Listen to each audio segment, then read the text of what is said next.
ایک سوال یہ ہے کہ لنڈے کے استعمالی کپڑے پہننا کیسا ہے؟ بس اوقات سردیاں ہیں تو لوگ لنڈے سے کپڑے خریدتے ہیں، پھر ان کو استعمال وغیرہ کرتے ہیں۔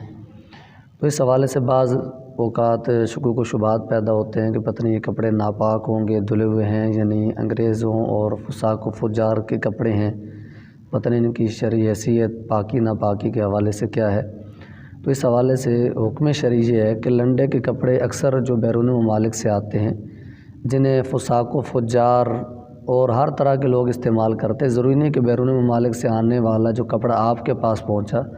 وہ غیر مسلم کا ہی ہو یا کسی فاسق و فاجر کا ہی ہو سکتا ہے کہ وہاں کے رہنے والے کسی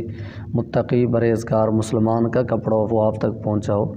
تو بہرحال یہ کہ یہ عموماً جو بیرون ممالک سے کپڑے آتے ہیں یہ ہر طرح کے لوگ استعمال کرتے ہیں، جن میں فاسق و فاجر لوگ بھی ہوتے ہیں، کفار و مشرکین بھی ہوتے ہیں، مسلمان بھی وہاں کے رہنے والے لوگ ہوتے ہیں۔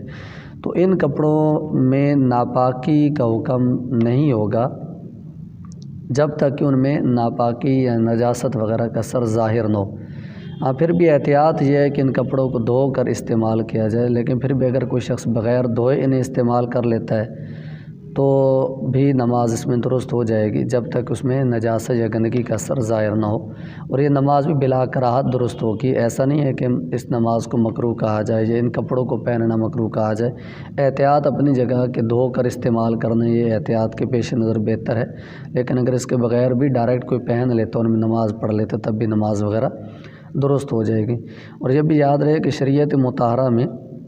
یہ کپڑے وغیرہ اس طرح کی دیگر چیزیں جو ہوتی ہیں ان میں اصل حکم جو ہے وہ پاکی ہی کا ہے،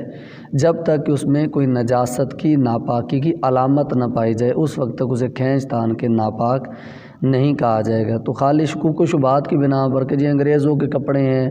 جی ہو سکتا ہے کسی فاسق و فاجر نے استعمال کیوں، جی ہو سکتا ہے یہ ناپاک ہوں، ان کے اوپر کسی کے نجاست کے قطرے وغیرہ پڑے ہوں، تو ان شکوک و شبہات کا اعتبار نہیں ہے۔ شریعت مطہرہ نے اس کے لیے اصول رکھا ہے کہ جب تک کسی چیز کے ناپاک ہونے پر آپ قسم نہ اٹھا سکیں اس وقت تک اس چیز کو آپ ناپاک نہیں کہہ سکتے،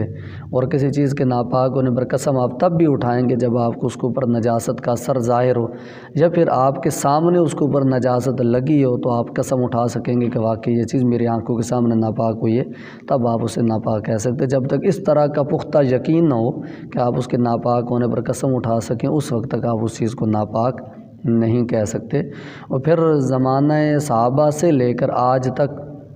مسلمانوں کے اندر یہ ہمیشہ سے رائج رہا کہ مسلمان جب کفار و مشرکین کے ساتھ جنگ کرتے تھے تو جنگ کے دوران مال غنیمت کے طور پر جو ان کا مال و اسباب حاصل ہوتا اس کے اندر کپڑے بھی ہوتے، دیگر سامان بھی ہوتا، اور صحابہ تابعین سے لے کر آج تک مسلمانوں کا طریقہ رہا کہ وہ ان کپڑوں کو استعمال وغیرہ فرمایا کرتے تھے۔ پھر بھی احتیاط اپنی جگہ کی بہتر یہ ہے کہ ان کو دھو کر استعمال کیا جائے، لیکن اگر کوئی بغیر دھوئے بھی پڑھ لیتے ہیں ان میں نماز تب بھی نماز وغیرہ درست ہو جائے گی، اور ان کپڑوں کو ناپاک نہیں کہا جائے گا جب تک ان کے ناپاک ہونے پر کوئی واضح دلیل نہ مل جائے۔